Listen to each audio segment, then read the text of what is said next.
So thank you again for joining us, and my name is Greta Zaro. I am the organizing director with World Beyond War. Everyone, you should be muted currently, so just hang tight. We're going to hear from our panelists, and then after that, you'll have a chance to unmute and ask questions and have discussion towards the end.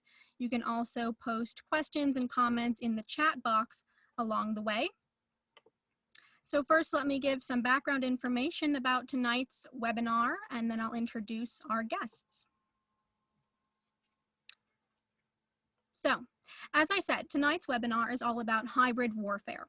And this webinar is part of our ongoing educational webinar series. We've covered numerous topics from divestment to closing military bases to the role of militarism in the media and much more. All of our webinars are available for free viewing on World Beyond War's YouTube channel and on our website, WorldBeyondWar.org/education. Let me introduce tonight's guests. First, I'm joined by World Beyond War's Mark Elliott Stein, who will be helping us with moderating the Q&A at the end of the webinar. Thanks for joining us, Mark. Thank you too. Hello, everybody.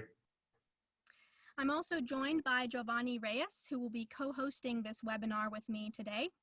Giovanni is the member coordinator of About Face, Veterans Against the War.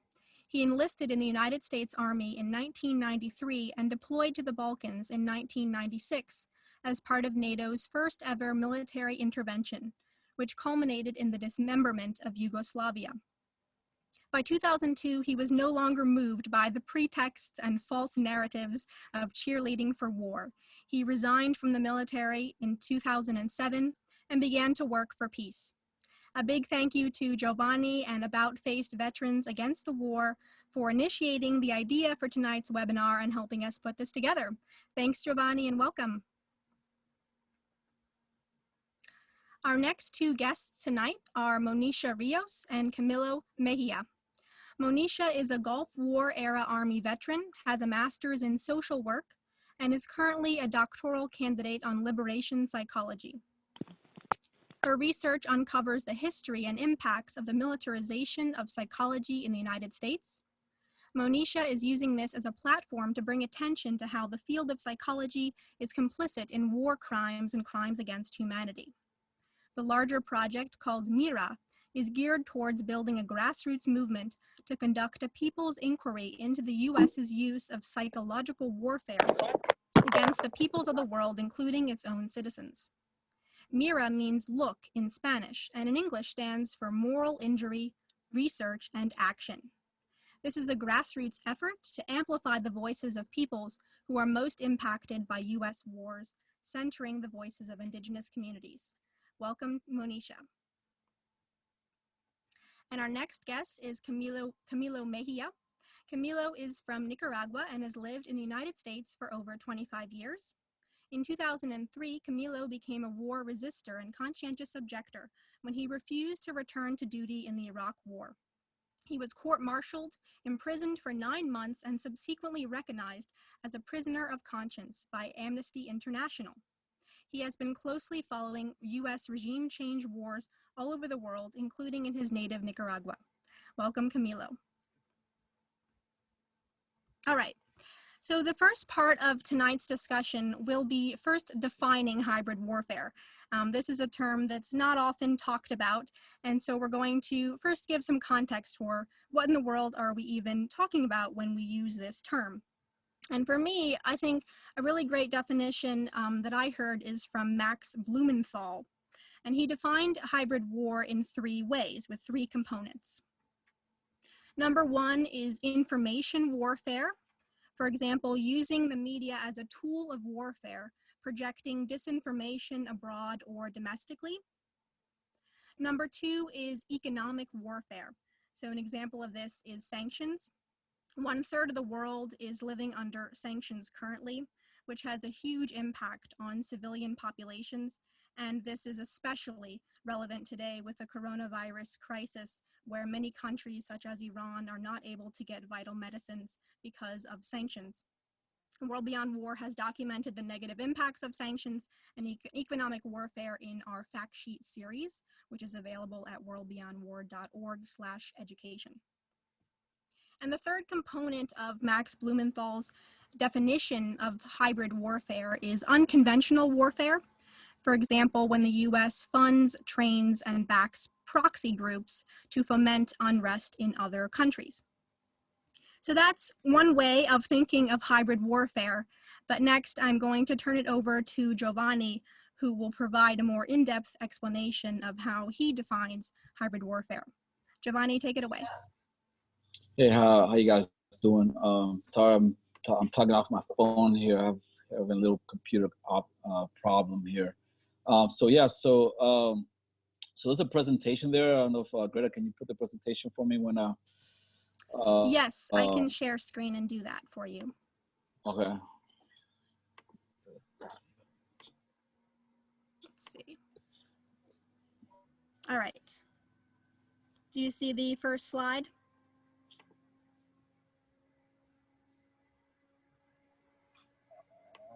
Yes. Yes. So hybrid warfare. Hybrid warfare. If you go to the next slide, it's a particular part of it's called diffuse war. It's another way of saying that hybrid warfare is diffuse war, when you have a component of conventional warfare with unconventional warfare, and you do a mix of the two.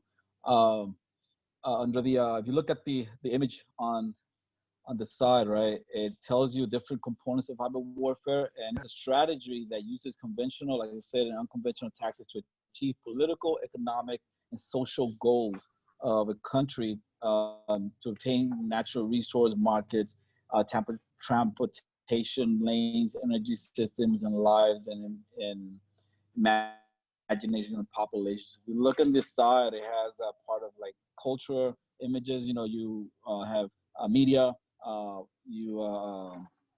energy sector, trade. You have components that has to do with asymmetrical warfare, like a public unrest, regime change, use separatism, use different types of strategies to achieve this goal. And the goal is pretty much is to have that state, the enemy targeted state, either to fall in line or just to have a complete turnover of the government. Under the Obama policy, after the debacle of Iraq, the use of large mass army to overthrow a government, just to control a government, where it was pretty much was seen as non-productive, seen as disastrous as the Iraq War was. So the Obama policy was this: lead from behind, which is much cheaper. When you lead from behind, is you use proxies to achieve that goal, the State Department's goal. If you go to the next slide.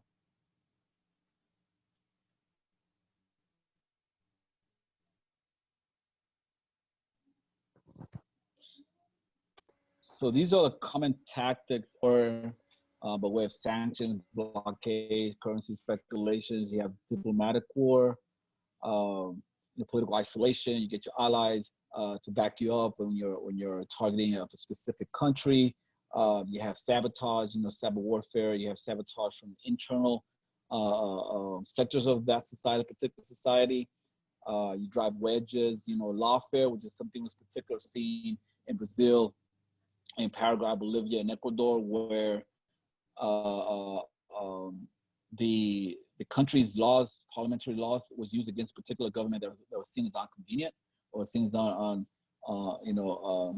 government that is seen as not wanted. So you pretty much manipulate the judicial system, the media, you sensationalize it, and you use the legal system to pretty much oust the government. You have psyops, which Manisha will go more into detail with that.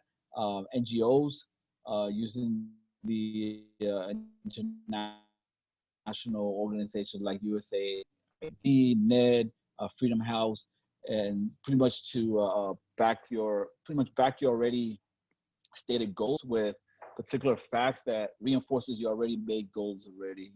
Paramilitaries, we saw that in Syria, and marginal violence of theory, which is a tactic that it's a strategic, aggressive, nonviolent protest that escalates to bait security forces into overreacting, to use force against protesters, in which the opposition media will exploit and use to craft a narrative. And pretty much all these narrative is it's both ways. It's to target, is the narrative is for the targeted population, but also the media narrative is to the targeting or the aggressor population to get that consent of the government to do something about it.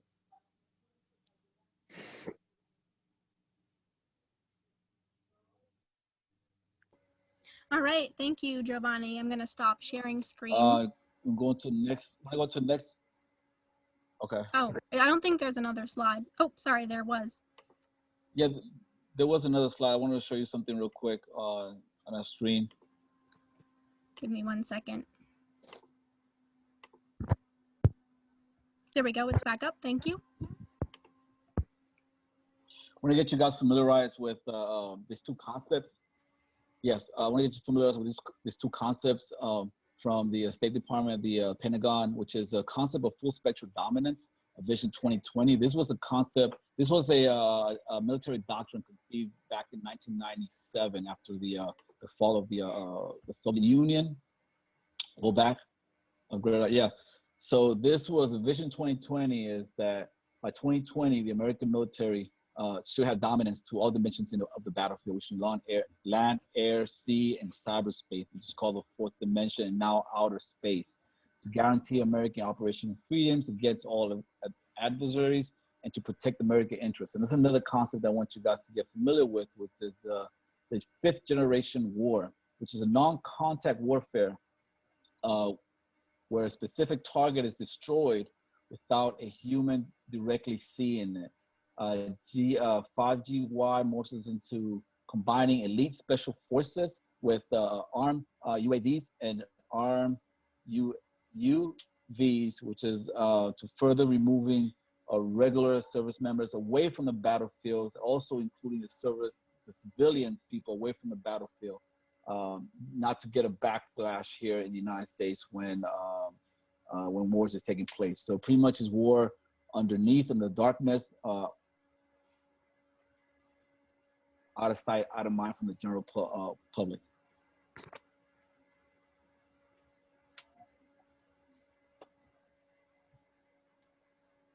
Can you go to the next slide, Greta? Yep, there you go. Okay. All right. That's that. I'm done. That's not me. That's Manisha. Okay. All right, so Monisha and Camilo, do you want to add anything else to how you would define hybrid warfare before we jump into talking more about specific case studies of hybrid warfare around the world? Hi, Greta, this is Monisha. Yes, I would.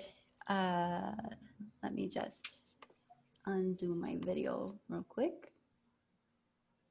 So while my computer catches up to me, I would just like to say that I think hybrid warfare, while the technologies that we're seeing with it now are somewhat new, the concept is not. I'd say that it goes all the way back to the Indian Wars, from when the US was forming itself as an empire, and even before, when the Spaniards first began colonizing the Caribbean. Greetings, by the way, from Vieques, the island of Vieques, which is connected to Puerto Rico. And so it really comes down to how an enemy is defined, what are the psychological tactics used by whatever the aggressor entity is in order to convince people to fight for them, in order to convince people who their enemy is, and then to also convince people that they're targeting to go along with what their initiative is. Thanks. Great, thank you. I could add a couple of things also. Yeah, please go ahead. Just quickly, I think that those definitions and Monisha's additions are great. I would add, in terms of the purpose, it could also include the danger of a good example, even if the country itself targeted for regime change does not present a threat economically and militarily to the United States or the power that's carrying out the regime change. That could also be a motivation. Also, they're fluid, you know, they're not static, they change all the time. I mean, you could be seeing regime change grounded in the coronavirus, for instance, you know, like any shock that takes place, anything that's happening in a country could be used to perform a regime change operation, which brings me to the next thing, which is also that they're usually grounded in real issues that then tend to get manipulated and taken out of context.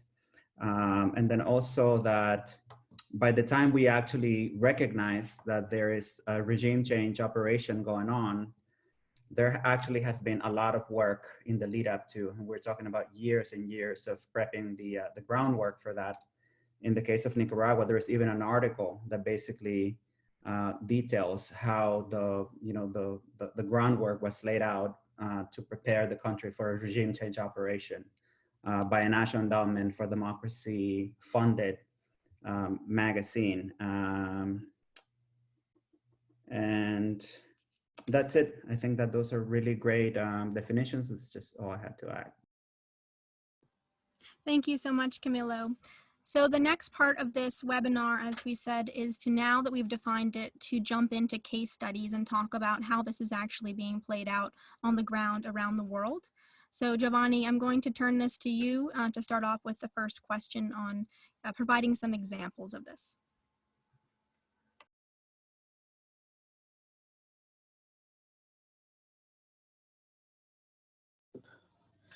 Yeah, so the first question is for Camilo. In 2018, your country of birth, Nicaragua, experienced street disturbances and a series of protests which appeared to be aimed at toppling the government. Could you give us an overview of what happened and how it relates to the topic of hybrid warfare? Yes, thank you. Very briefly, I think that I'd like to reiterate that this actually has taken place for a long time. So what we saw happen in April was basically the climax of years of preparation that include a lot of the elements that we actually have seen here. Also, I'd like to apologize for not having visuals.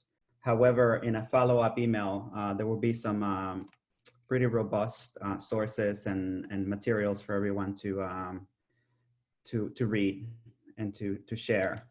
But keeping in mind that this took place over the course of several years, going back to what Monisha was sharing, we could even go back to the time when the US became a nation and Nicaragua became a nation. We have been seeing elements of what we're seeing even today happen, all the way back to the 1850s. But what happened in April was, as I said, grounded in a real issue, which was reforms to the retirement system, which in Nicaragua also includes the healthcare system.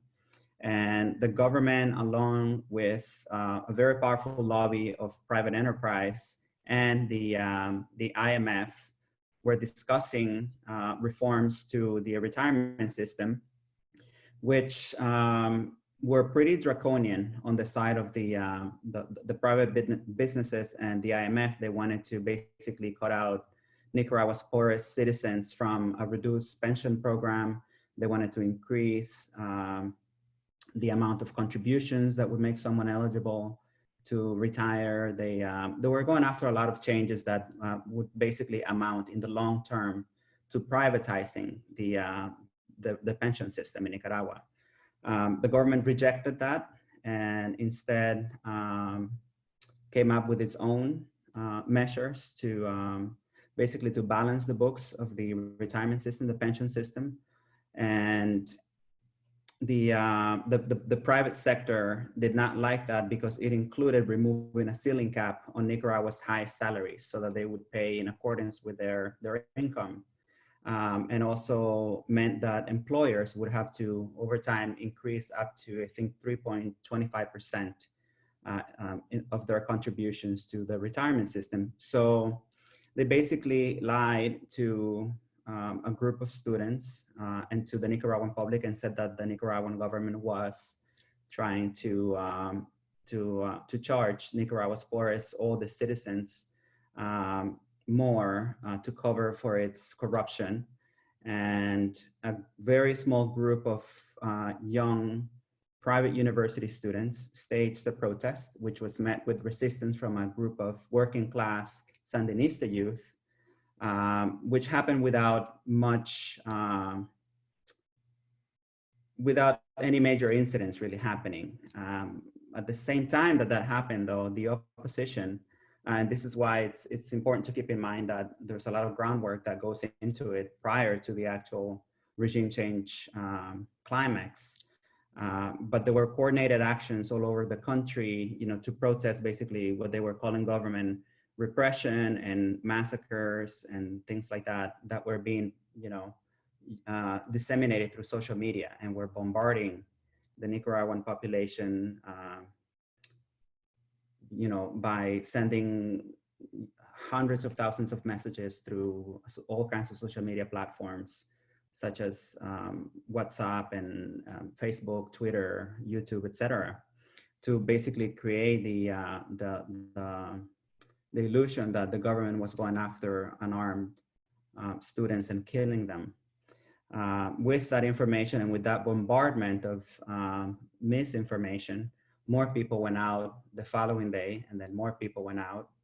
And before you know it, there's a snowball effect that's being fueled by the misinformation campaign driven by social media, and then picked up by opposition media, traditional media, and soon after by hegemonic Western media of global reach, such as, for instance, the Washington Post, the New York Times, the BBC, etc. 4 days into the protest, the government decides to roll back the reforms and call for a national dialogue. But even by then, even with the government rolling back the reforms, which were actually not bad reforms, especially compared to what the IMF was proposing, the opposition leaders began to call for the resignation of the president and the vice president. And so it became, a regime change operation, because it was no longer about the reforms to the retirement system, but it was really more about overthrowing what they were calling the dictatorship of Ortega. So what happened was that the government called the national dialogue and pretty much invited everyone to the table, including students, the private sector, the church mediated, workers, peasants, retirees, etc. And one of the first demands of the opposition was that they would call back the police, so that, because they were saying, like, part of the narrative was that the police was killing people. And so the government ordered the police to go to their barracks. And before you knew it, there was this state of terror in the country that was led by the opposition, alongside a media disinformation campaign that blamed a very violent uprising led by a small army of nonprofits that were financed and trained by the United States to basically overthrow the Sandinista government, while reporting both nationally and internationally that what was happening was a government-led massacre. So that went on for some time, I want to say about 90 days. And because the government had called back the police, and the government refused to arm the Sandinista militancy, which represents, the Sandinista base represents about 40% of the Nicaraguan population. And because of the amount of violence, they were asking the government for weapons to defend themselves from all the violence that was taking place, and the government refused to do that. And so slowly but surely, people realized that who was behind the violence was not the government, but it was the opposition, with the help of the Catholic Church, with the help of the private business lobby, with the help of the US Embassy. And once that happened, 3 months into it, I want to say maybe around June of 2018, there began to be conflicts between the different sectors that made up the opposition. A lot of the people who were trying to pass as students, who were actually young gang members, criminals, even some from Maras from the Northern Triangle in Central America, Salvador, Guatemala, and Honduras. began to have disputes because of lack of payment and, you know, rivalries. There was a lot of drugs. And between that and people realizing that this was a regime change operation, the police, alongside communities, were able to dismantle a lot of the barricades that have been erected to basically stop the popular economy of the country, which is a form of economic sanction, it's a form of sabotage. And by July, the government had regained control of the situation, and there were massive popular marches and rallies in support of the government. That was sort of like the flexing of a popular muscle to send a message to the opposition that the streets have been reclaimed by the Nicaraguan people. And so, in a nutshell, more or less, that's what happened in terms of like the more intense aspect of the regime change operation that took place. However, even though the regime change operation was not successful, the opposition, along with their helpers in the form of, you know, like a lot of the things that we talked about before, you know, diplomatic isolation through the UN and the Organization of American States, Amnesty International, the OAS, Human Rights Commission, etc., were able to create the narrative that the Sandinista government was out there massacring its people and committing all kinds of human rights violations. And so the next step of that was basically the economic warfare. They passed the NICA Act in December of 2018. Soon after, they began sanctioning some of the closest advisors to the presidency, banks. Most recently, this month, actually, they sanctioned the Nicaraguan police. And well, as Giovanni and Greta mentioned, you know, this is all we're seeing, you know, the cost of this at a time of the COVID-19 epidemic and pandemic, you know, that a lot of this economic sanctions and economic warfare, you know, can have really fatal repercussions, you know, that spill into other sectors of a country's well-being. I'm at 10 minutes now, so I'm going to leave it there. There's so much more to say, but we'll just let Monisha do her part, and then I think we'll have some time for Q&A. So thank you. Great, thank you so much, Camilo. Yes, so we're going to turn it to Monisha now to give us some case studies of psychological warfare, which I think is a concept that many of us might not be familiar with. So I'm really eager to hear from you about your research and your in-depth work on this topic. Thanks so much. If it's okay with you, could we go back to the slide presentation? Yes, let me pull that up. Thanks. So I'm not going to read the slides off. It's just more there for your information to have. And I do apologize, I've had some connectivity issues. So my source for these quotes is not on the slide, but it is going to be in the list of resources to follow. All right, so psychology entered the field of warfare in 1917 when you see the quote there from Robert M. Yerkes, who at the time was president of a very young American Psychological Association. So he decided that psychologists should commit themselves to national service in this manner.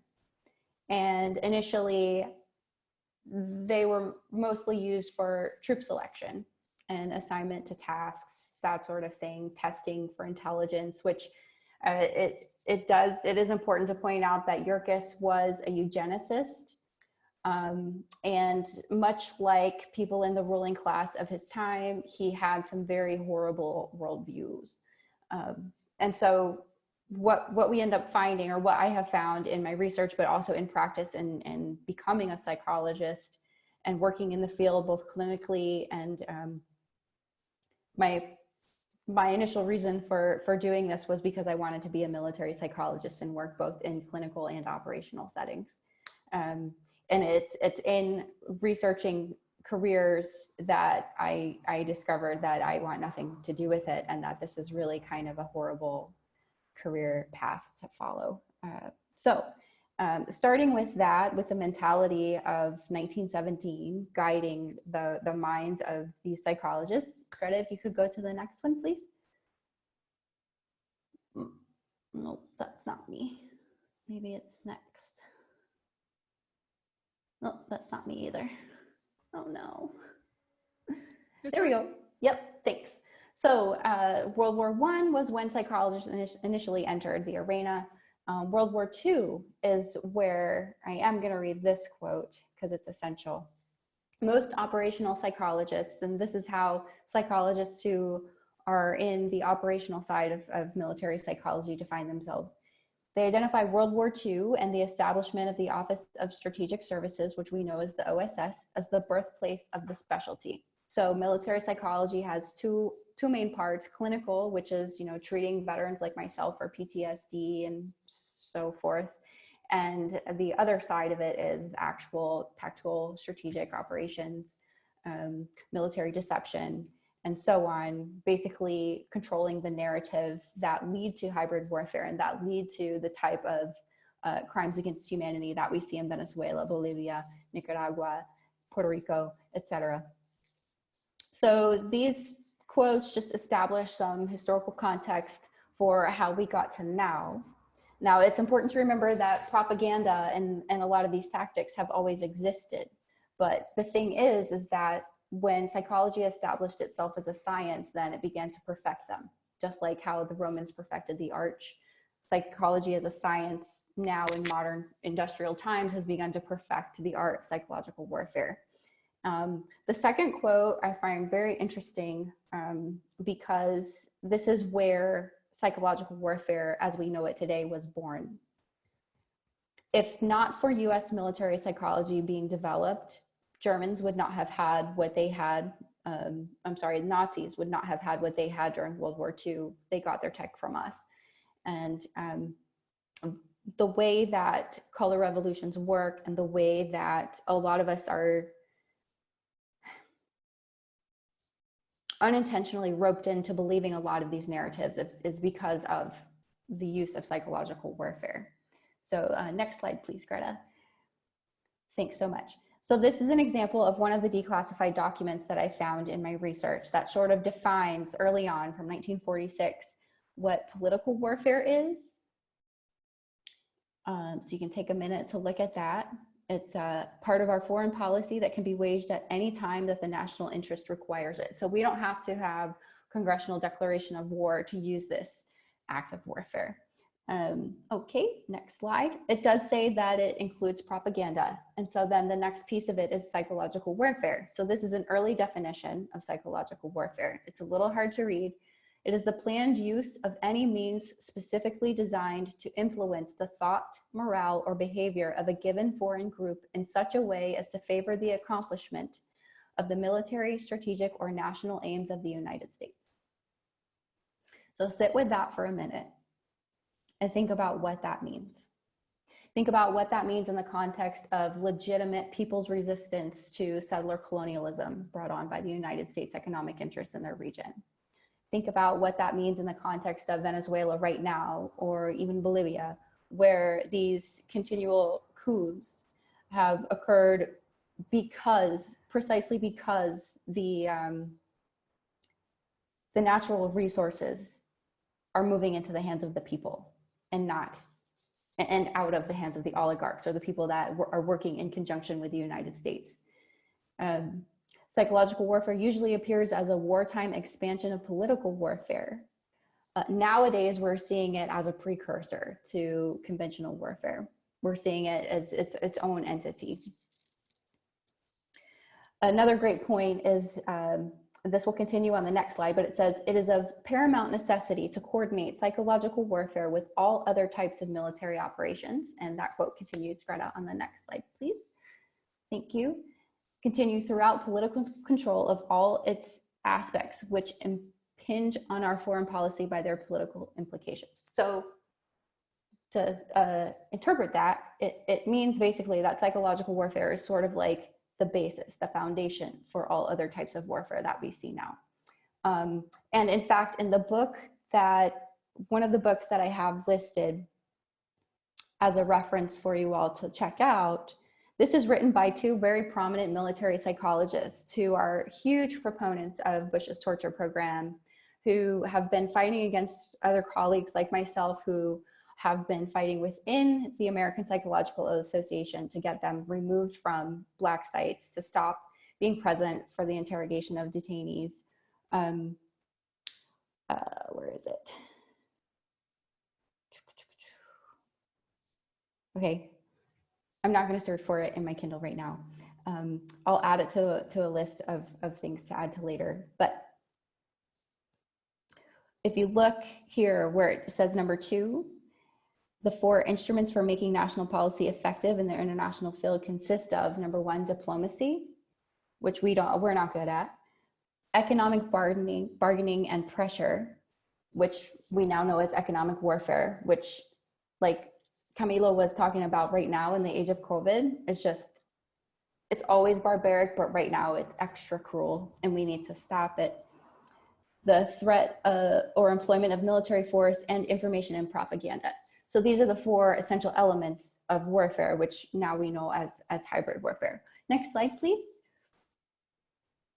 So this is just an example of how think tanks and different agencies are used to help promote this type of science and how they justify it. So I just pulled this up today. So this is a very fresh definition of how RAND Corporation assists with psychological warfare research.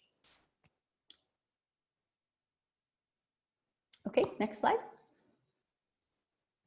And now this is off of goarmy.com. I pulled this up today as well. This is all about the PsyOps unit and what they do. So it can tell you a little bit of the history. And if you just slowly cycle through these slides, Greta, I can just keep talking.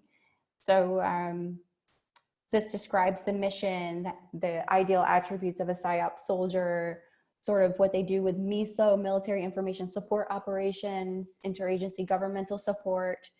So when you think about color revolutions, when you think about how, for instance, support for Guaido was built in Venezuela at the same time that it was being built here in the United States, even among some of our most beloved peace activists, people who are close to us, maybe even ourselves, how we might be manipulated to believe a particular narrative about a country that is not ours. And then essentially we are then propelled into interventionism, even when that's what we're fighting against. And so it's something that we have to be very careful of and guarded against. Next slide, please. Thank you. So military deception, that's one that I'm very interested in. It's any action intended to deliberately mislead enemy forces during a combat situation. So let's see, that could include deception of enemy paramilitary and extremist organizations. But for me, that also includes deception of the American public. To me, that also includes creating narratives, defining enemies for recruitment propaganda. So how easy was it after 9/11 for recruiters? Why is it that military recruiters are targeting kids in school as young as 12 these days? What are the narratives that they're being fed? I can think back to the narratives I was fed when I was recruited as a kid in high school. So those of us in the peace movement, we also need to be very cautious about the narratives that we're being fed. And I see some great questions about media. Even some of the most progressive media sources like NPR can be caught up in the deception tactics. And I'm going to keep referring to Venezuela because, for instance, Bernie Sanders will condemn the coup in Bolivia. At the same time, he promotes a coup attempt in Venezuela, when the goals and desires of the people are the same, which is to take the natural resources, which belong to the people anyway, to follow with an indigenous way of living, which is where the earth and everything that she offers us is for everyone and should not be held by a small amount of people to profit off of and exploit and extract and destroy at the expense of innocent people. So the questions that we really need to be asking ourselves as we think about how psychological warfare works against us in the United States or in other European nations where we come from really the settler colonist empires. And when we think about how these are being used against the third world, against the global south, against people who really just don't want us to interfere in their lives and take what is rightfully theirs. Next slide, please, Greta. Oh, I posted it twice. Okay, here we go. So there's a little bit more of history, but this is as defined by the Army, which I think is also very interesting. So this can just give you a little bit more to research on your own, which I strongly encourage. Next slide, please. And so now this brings us to the present. This is how the Army PSYOP unit defines its current operations and things that it's been involved in the recent past. There's a lot that I could say and share about this. I've been researching this now since 2012, and it's disgusting. I spend a lot of time going to the American Psychological Association national conventions, mostly to counter military psychologists who are feeding a particular narrative to other psychologists to promote the use of psychological tactics, psychological operations, to say we're doing this in national service to protect our way of life, but we're really not digging deep and getting into the question of what is our way of life?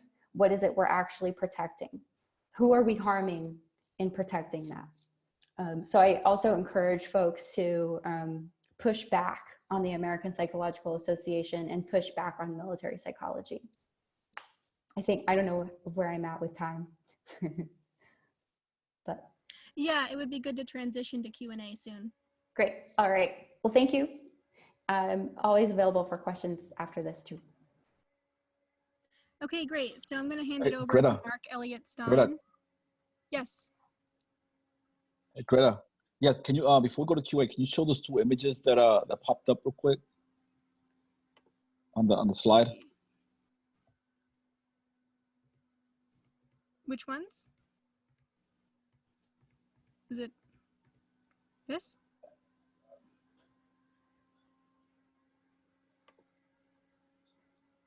Yes, the one before, yeah, the one before that one.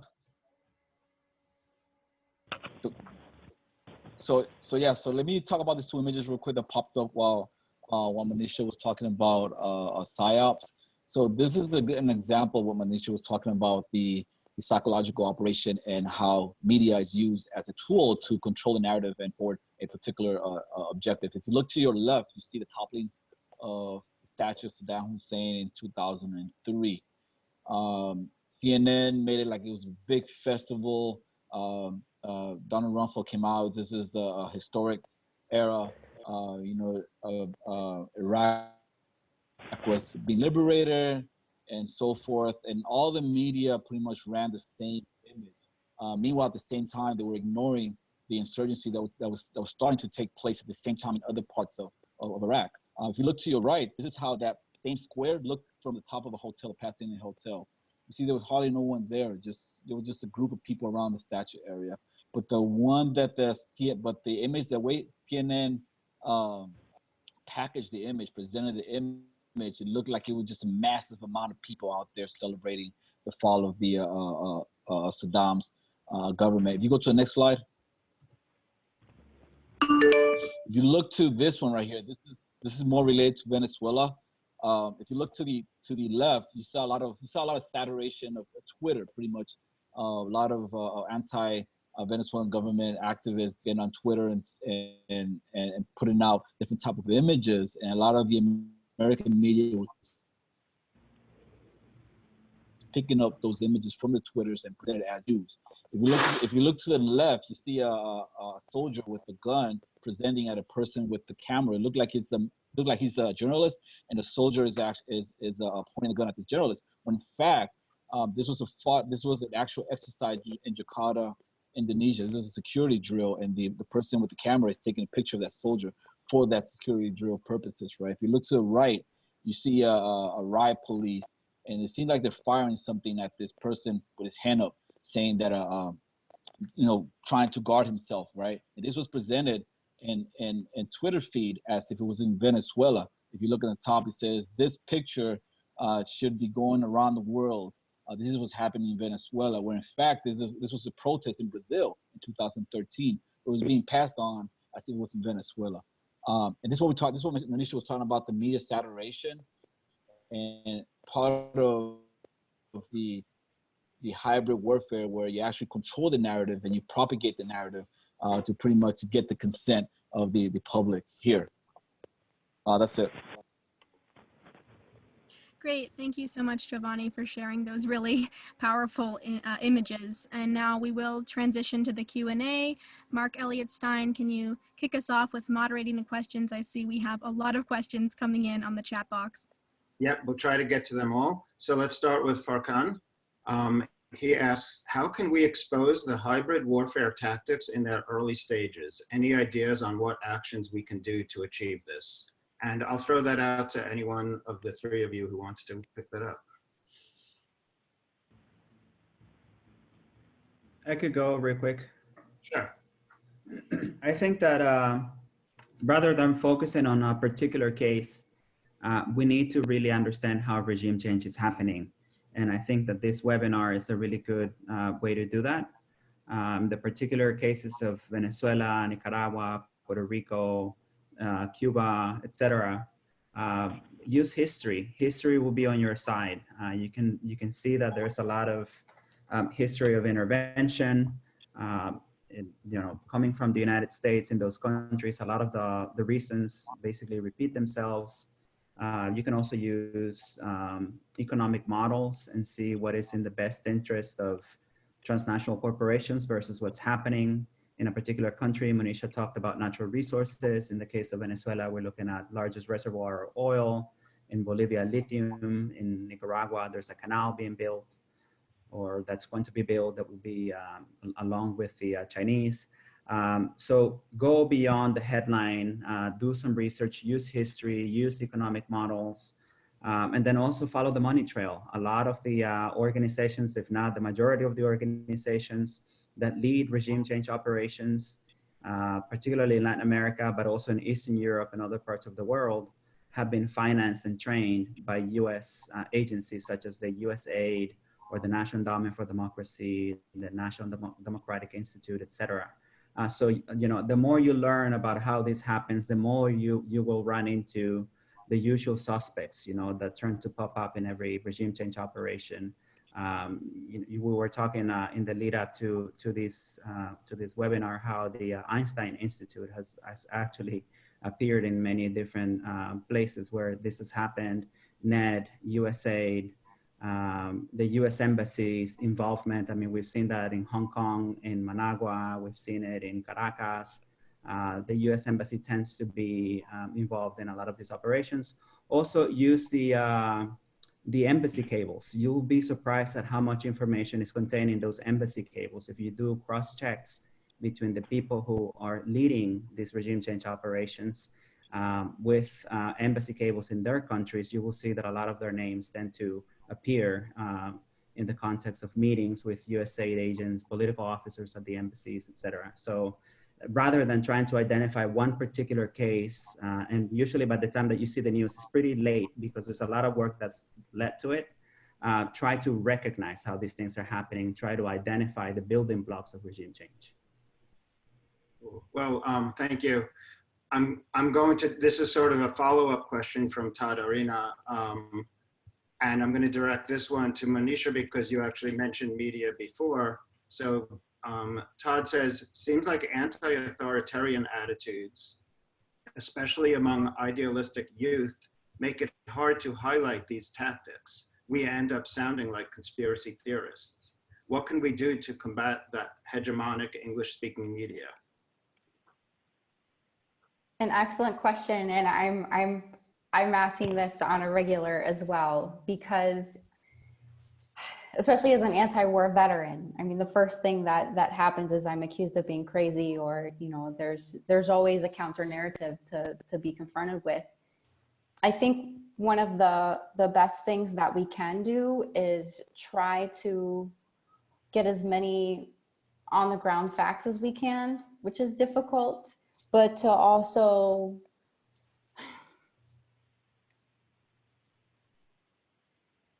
amplify the voices of the people who live in these places, who have their own analysis. And rather than try to provide our own, which is something that I find challenging sometimes for myself as well, is to lift up their analysis. So like Venezuela analysis is a good place.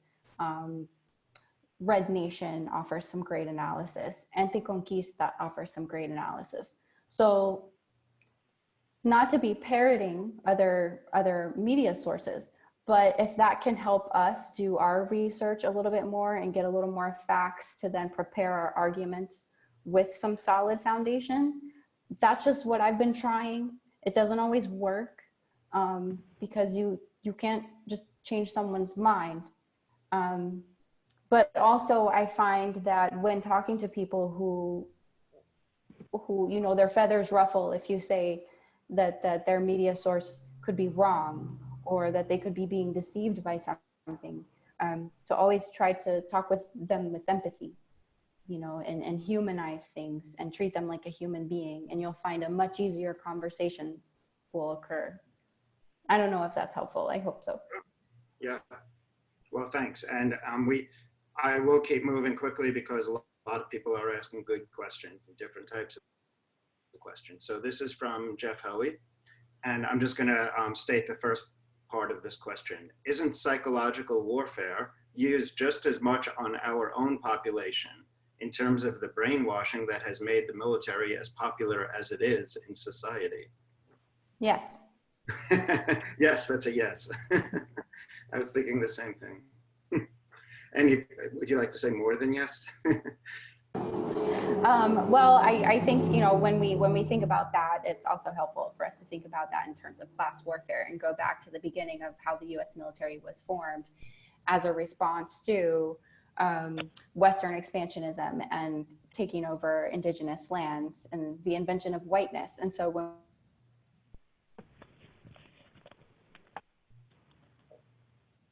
I'm losing you. it's that, oh, can you hear me? Yeah, you're back. Okay, sorry about that. So what I was saying was that when we look at that, we need to go deep and go to the beginnings of how the U.S. military was initially formed and why, and what were the narratives that were being used then, such as the invention of whiteness and how people were recruited to then go and kill indigenous people so you could take their land, and then how police was formed to catch slaves and kill them. And so it really brings us into the question of class warfare, and that's where we should go when we ask ourselves the question and dig deeper. Great. This next question is for Camilo, and I'm just going to summarize quickly what Michael Wong is asking. I think Michael Wong is asking about something you and Anne Wright had said about a color revolution in Hong Kong, or that parallels what happened in Nicaragua.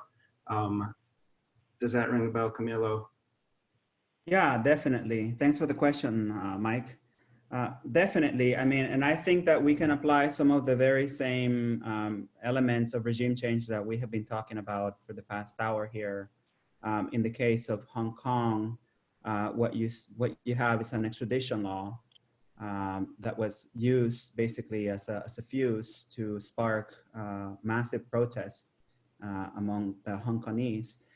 In Hong Kong, which is usually portrayed as this paradise of neoliberalism, there is an incredibly high level of social inequity. There are thousands of young people living in apartments the size of a parking space on a parking lot. There's all kinds of issues that were completely missing from the narrative of the protesters, who were, by the way, very well armed, had all kinds of equipment. If you look at the some of the violence that took place in Mexico in the massive march that was basically turned against Lopez Obrador, and you look at some of the marches that took place in Nicaragua that were no longer about reforms, and you look at some of the marches that took place in Hong Kong that were turned against the Chinese government, what you see is a high level of coordination You see a narrative that has nothing to do with the actual issues that are taking place in the country. In the case of Hong Kong, you saw people marching behind UK and US flags, basically asking Trump for help. So, I mean, I think that it's pretty obvious what's going on there. It's basically the US losing the war to China, the commerce war, the hegemonic war. And, you know, they're using whatever means they have available to them to try to overthrow, or not overthrow, but to diminish Chinese influence, you know, by attacking Hong Kong. What the end game is, you know, I can only guess. But when you look at the different elements of what happened there, and you look at some of what's happening, some of the things that are happening in Latin America, and you even go to the Ukraine, and I mean, you can even go to the Arab Spring and the color revolutions in Eastern Europe. You're going to see a lot of stuff that will pop up, you know, repeatedly through history. And you're going to see some of the same players behind it, some of the same financing, and, you know, some of the same tactics. So absolutely. I don't know if that answered the question. I just rambled a lot. Well, I think it did. And I'm looking at these questions. There are a lot of questions. We're not going to get to them all. Everybody should feel free to read these questions and see. Others are mentioning Korea and the fact that there has been a, you know, certainly psychological warfare in Korea since 1950.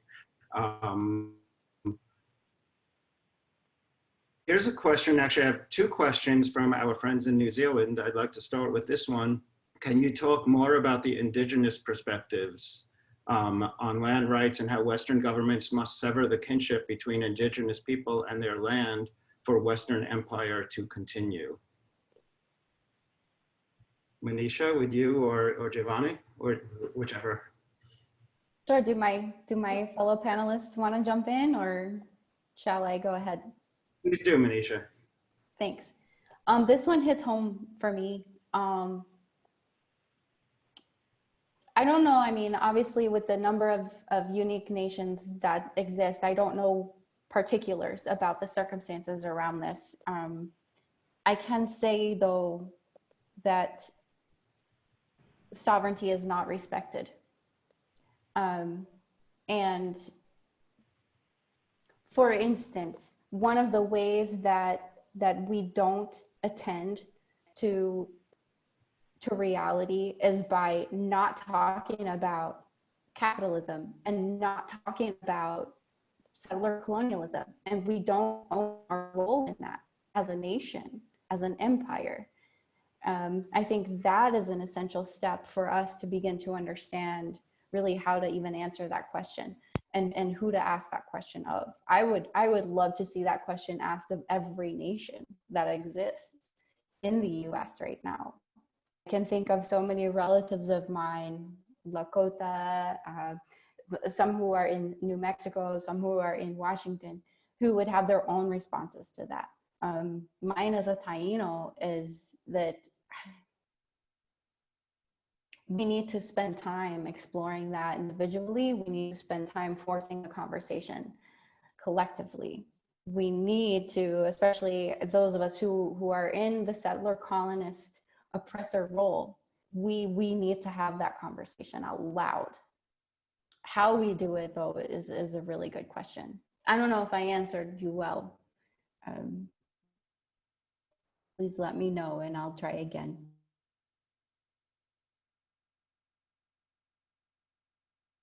I'm sorry, I was muted. I'm sure you did, and let's move on. This is actually also from Liz over in New Zealand, and you ask a very pertinent question. How will the COVID-19 crisis be used as for military persuasion?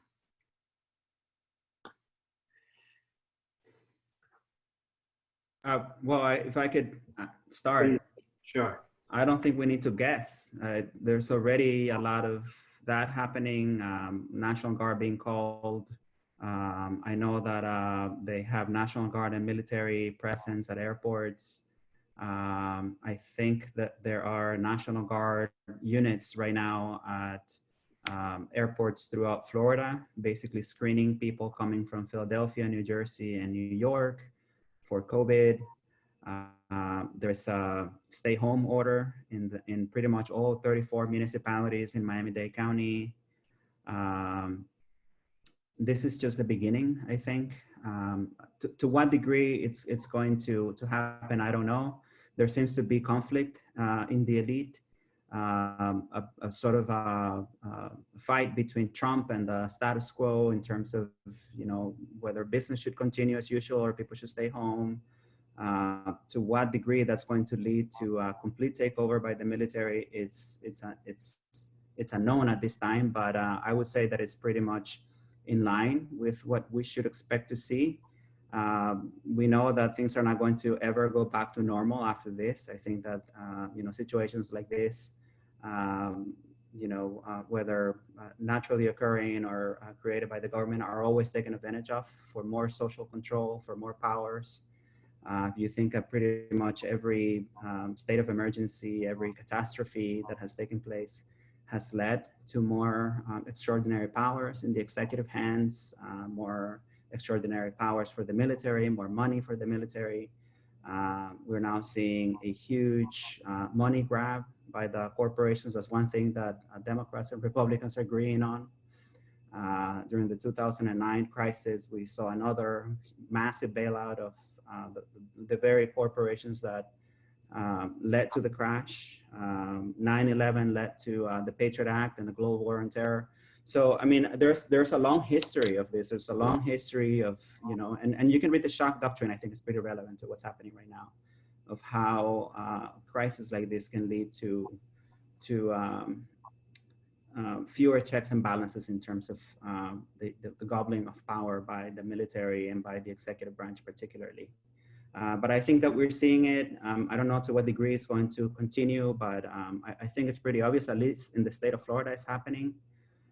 Interesting fact that as this is happening, we're still deploying tens of thousands of troops to the epicenter of the pandemic. So whether those soldiers have been vaccinated already or not, I don't know. I asked a question on Facebook last night as to who has been given vaccines against their will in the military, weird stuff. And pretty much every veteran that I know has been vaccinated, you know, so I don't put it beyond the realm of what's possible, that this is something that the government is going to use for a huge power grab and for more repression and social control. Thank you, Camilo. Thank you to all of our guests and everyone for joining on tonight's webinar. We're going to wrap it up now. We're a little bit over time, but we will email a link to all of the registrants with the recording so you can watch this again or share it with your friends. And we'll also email a list of additional resources from our panelists so you can do a little bit more reading on these topics. But again, want to thank you all for joining, and thank you to About Face for partnering with us for this webinar. Again, my name is Greta Zaro with World Beyond War, and I encourage you to get involved with World Beyond War by going to our website, WorldBeyondWar.org. Thanks. Have a good night.